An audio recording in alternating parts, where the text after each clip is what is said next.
alumnos. Ante todo, un gran saludo de parte de su profesor Erwin Sánchez Saavedra. La clase del día de hoy como tema central es estudiar el tallo, que es una parte del órgano.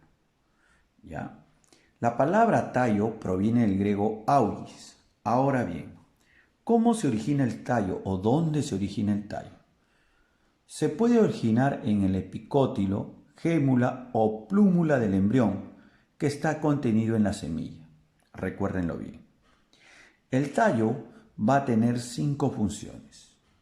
La primera función es el soporte del vástago de la planta. ¿Qué quiere decir el vástago?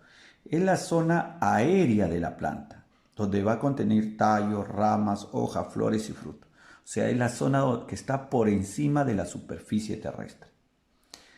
La segunda función es la conducción de la savia bruta y de la savia elaborada. Como sabemos muy bien, la savia bruta ya son el agua y sales minerales que son recogidas de la raíz y llevadas a la hoja para hacer la fotosíntesis, ¿ya? Y que es transportada por el famoso xilema. Y la savia elaborada es una sustancia orgánica de nutrientes básicamente, que es transportado de hojas al resto de la planta a través del floema. Ahora bien, la tercera función es de reserva o almacenamiento de nutrientes, ¿ya? Sobre todo, por ejemplo, en las plantas cuyos tallos son subterráneos, como los rizomas, ¿ya? La papa, la yuca, etc. El camote también. Ahora, cuarta función, fotosíntesis. Todos se preguntarán, ¿pero por qué fotosíntesis? Efectivamente, sobre todo en las plantas que no tienen hojas como los cactus. ¿Ya? Entonces el tejido clorofiliano que hace la fotosíntesis está en toda la zona cortical del tallo. Y una quinta función, respiración, sobre todo en las plantas muy grandes como los árboles o los arbustos, ¿ya?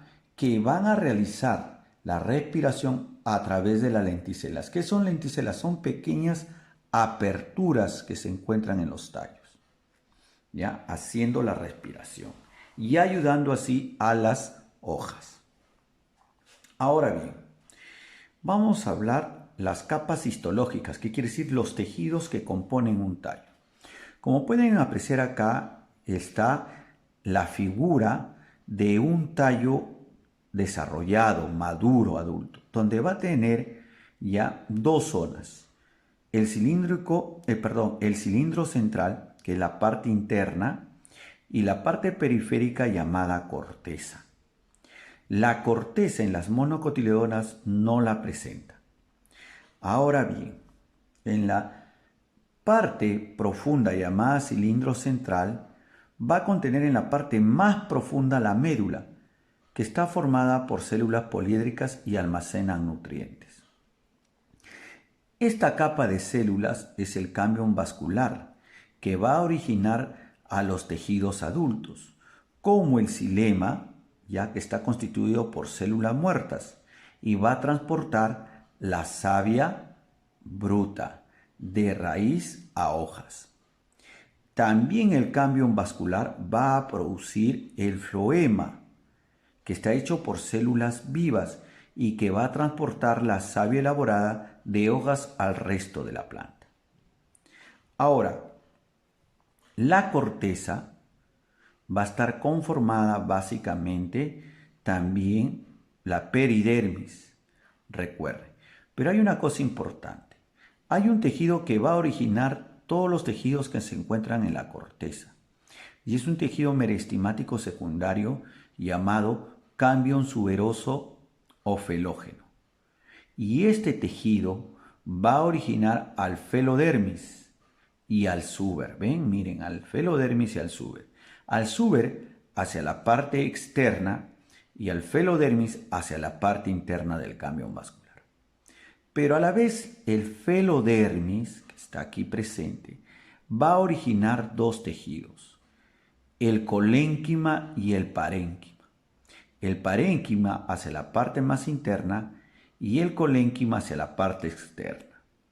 Estos dos tejidos van a estar conformados por células vivas, pero con el transcurrir del desarrollo y crecimiento de la planta, por lo tanto también el tallo madura, se envejece, se van a acumular células muertas del colénquima, donde esa acumulación de células muertas van a formar el esclerénquima, que va a ser como un esqueleto de tejido duro, resistente para la planta. Ya recuerden bien. Ahora, algo que quiero acotar. El colénquima está presente sobre todo en los tallos herbáceos y el esclerénquima en los tallos leñosos. Una vez estudiado sus tejidos, o sea, su histología de un tallo, vamos a estudiar la anatomía. Como todo órgano va a tener partes, ¿ya? Y el tallo es todo esto. Ahora, la parte del cuello es el punto de unión entre la raíz y el tallo. De ahí, algunas plantas, sobre todo los árboles y arbustos, o sea, es decir, las plantas leñosas, van a poseer un tronco. ¿Ya? Un tronco, como pueden apreciar. ¿Por qué un tronco? Porque va a poseer ramas.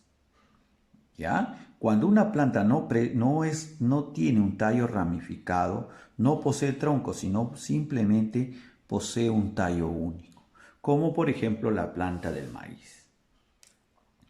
Otra cosa importante, todo tallo va a presentar tres tipos de yemas.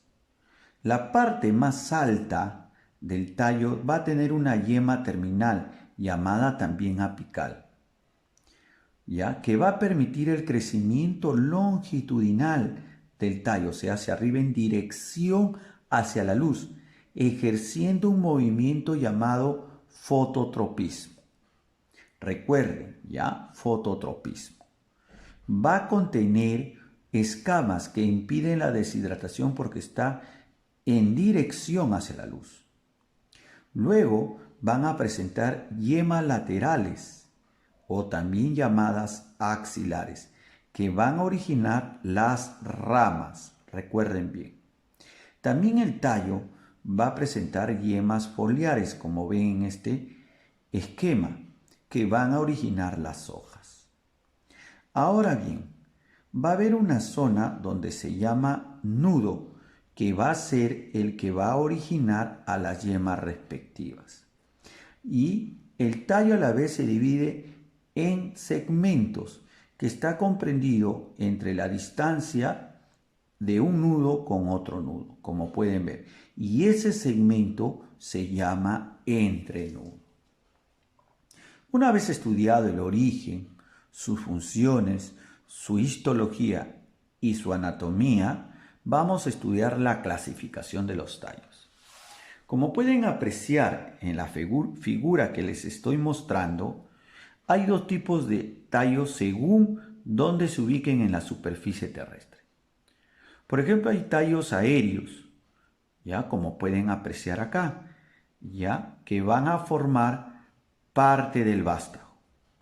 Y hay tallos subterráneos que van a estar dentro de la superficie terrestre. Ahora bien, los tallos aéreos, ya de esta forma, se llaman tronco, como pueden apreciar acá, donde tiene su ramificación. Mayormente los árboles frutales. Otro tipo de tallo, como las palmeras, se llama estípite. Otro tallo, como por ejemplo la caña de azúcar, se llama caña, como pueden ver. Esta figura corresponde a un tallo llamado cálamo. El cactus tiene un tallo de forma suculento, quiere decir que esta forma de tallo se llama suculento. Hay tallos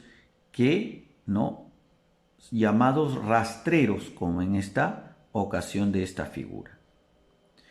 Hay tallos que inclusive ya se basan, o se sustentan sobre una superficie colgante, llamados trepadores volantes. Se enroscan, como el árbol de la vid o la planta de la vid que forma la uva.